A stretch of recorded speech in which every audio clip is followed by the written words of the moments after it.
Hi friends, welcome to my channel.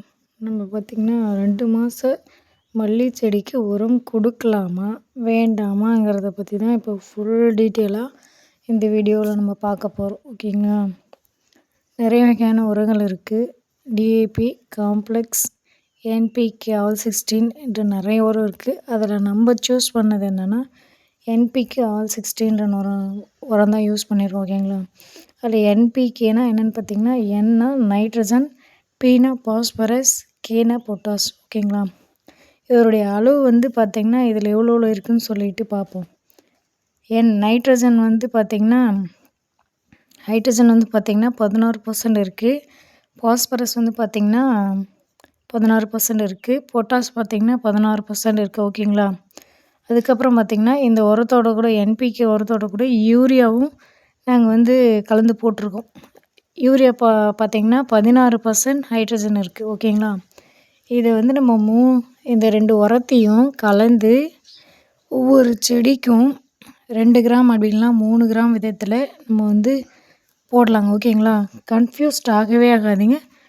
எத்தனை மாத செடியாக இருந்தாலும் அது வந்து நல்ல துளிர் எடுத்து இருந்துச்சுன்னா, நம்ம தண்ணி விட்டு நல்ல களை எடுத்து துளிர் விட்டு இருந்துச்சுன்னா, நம்ம எந்த கவலையுமே படாமல் வந்து உரம் கொடுக்கலாங்க. ஓகேங்களா?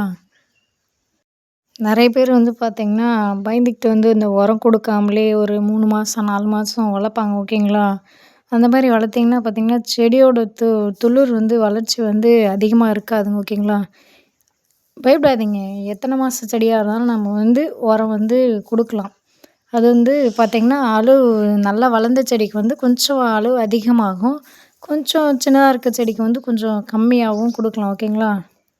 மல்லி செடி பொறுத்தளவுக்கு வந்து ஃபர்ஸ்ட் ஆஃப் மெயின் வந்து பார்த்திங்கன்னா ஒரு 4 மாதம் 5 மாதம் வரைக்கும் தண்ணியை வந்து அதிகமாக விட்டு தாங்க நம்ம செடியை வளர்க்கணும். ஓகேங்களா? அதுக்கப்புறம் பார்த்திங்கன்னா நம்ம உரம் கொடுக்க அதுக்கப்புறம் வந்து பார்த்திங்கன்னா நல்ல வளர்ச்சி இருக்கும். ஓகேங்களா? நம்ம வந்து பார்த்திங்கன்னா சொட்டு நீர் முறையில் வந்து இது பண்ணியிருக்கோம். ஓகேங்களா?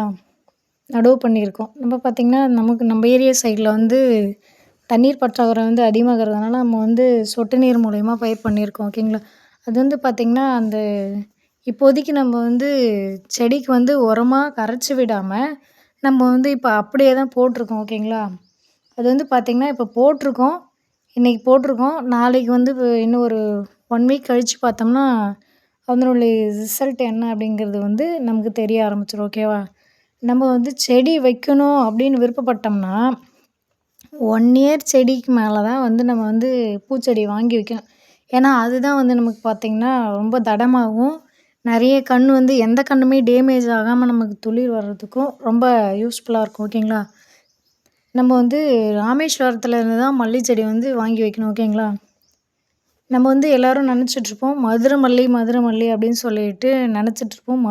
மதுரையிலேருந்து தான் இதை கொண்டு வந்திருப்பாங்க அப்படின்னு சொல்லிட்டு. அப்படி இல்லைங்க. மதுரையில் ராமேஸ்வரத்துலேருந்து தான் கொண்டு வராங்க. ஏன்னா இது பார்த்திங்கன்னா மல்லி செடி பதிவு பொறுத்த அளவுக்கு நம்ம எந்த அளவுக்கு மணலில் பதிவு போடுறோமோ அந்தளவுக்கு வந்து செடி வந்து வளராமல் நமக்கு வந்து திடமா கிடைக்கும். ஓகேங்களா? அதுவே நம்ம மண்ணில் கொண்டு வந்து வச்சோம்னா அந்த செடியை 1 வருஷத்துக்கு அப்புறம் பார்த்திங்கன்னா நிறைய வேர் போயிருக்கும். அது நம்மளால் பிடுங்க முடியாது. நம்ம வந்து மல்லி செடி பதியம் அப்படின்னு சொல்கிறது எந்த இடம் பெஸ்ட்டுன்னு பார்த்திங்கன்னா மணல் பகுதி தாங்க. ஓகேங்களா? நம்ம ஏரியா சைடில் கூட அந்த மாதிரி நிறைய பேர் பண்ணியிருக்காங்க. நம்ம நேரில் பார்த்துருக்கோம். ஓகேங்களா? நம்மளே வந்து ஒரு 5500 கன்று வாங்கிட்டு வந்தோம். அதில் 5000 கன்று நட்டுட்டு நமக்கு ஒரு டேமேஜ் போக மீதி நமக்கு வந்து பார்த்திங்கன்னா ஒரு 300 கன்று நம்ம வச்சுருக்கோம்.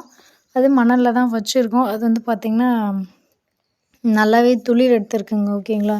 செடி வச்ச 48 நாள்லேருந்து நமக்கு பூ இருக்குங்க. ஆனால் பூவோட சைஸ்ன்னு பார்த்திங்கன்னா ரொம்ப சின்னதாக இருக்குது. செடியில் பாருங்கள் உங்களுக்கு தெரியும். ஓகேங்களா?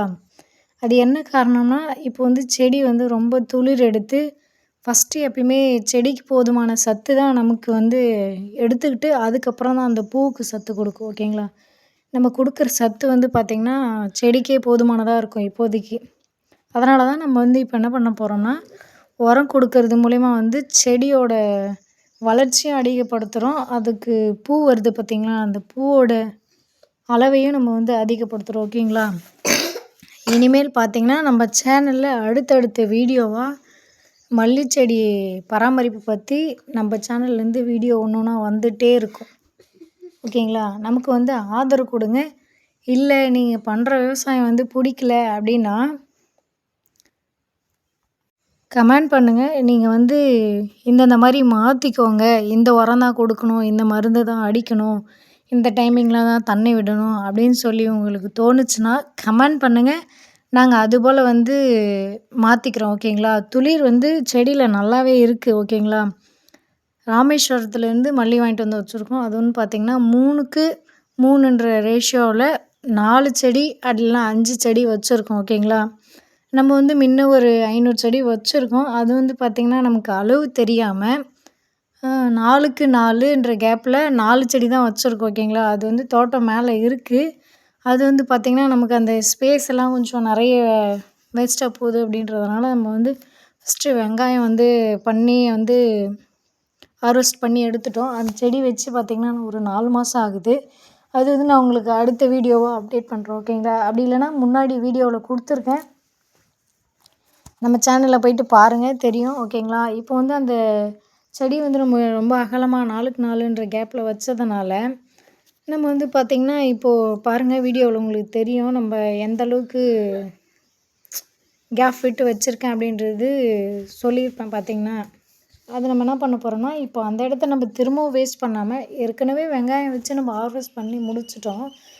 இப்போ பார்த்திங்கன்னா நம்ம அதவே நல்லா கொத்தி மண்ணோட தரத்தை வந்து லூஸ் பண்ணி விட்டு மண்ணுக்கு வந்து போதுமான சத்து இருக்காது. இப்போ நம்ம வெங்காயம் பிடுங்கிட்டோம் இல்லையா, நமக்கு அந்த மண்ணில் எந்த சத்துமே இருக்காது. நம்ம நல்லா கொத்தி நல்லா வந்து மாட்டு தொழு உரம் வந்து நல்லா எடுத்து விசிறி விட்டு பார்த்திங்கன்னா அதில் நம்ம இப்போ கொத்தமல்லி, சிறுகீரை, அரைக்கீரை இந்த மாதிரி வந்து நம்ம போடலாம் அப்படின்னு சொல்லிட்டு இருக்கோம். அடுத்த வீடியோவில் வந்து பார்த்திங்கன்னா நம்ம அந்த பதிவை வந்து வெளியிடலாம் அப்படின்னு சொல்லிட்டு இருக்கோம். நமக்கு வந்து நம்ம சேனலுக்கு ஆதரவு தரீங்க. மல்லி செடி பற்றி ஏதாவது டவுட்னா எந்த டைமிங்கில் உரம் வைக்கலாம், எந்த மருந்து அடிக்கலாம்னு சொல்லிட்டு ஏதாவது டவுட் இருந்துச்சுன்னா கமெண்ட் பண்ணுங்கள் ஃப்ரெண்ட்ஸ். நாங்கள் சொல்கிறோம். ஓகேங்களா?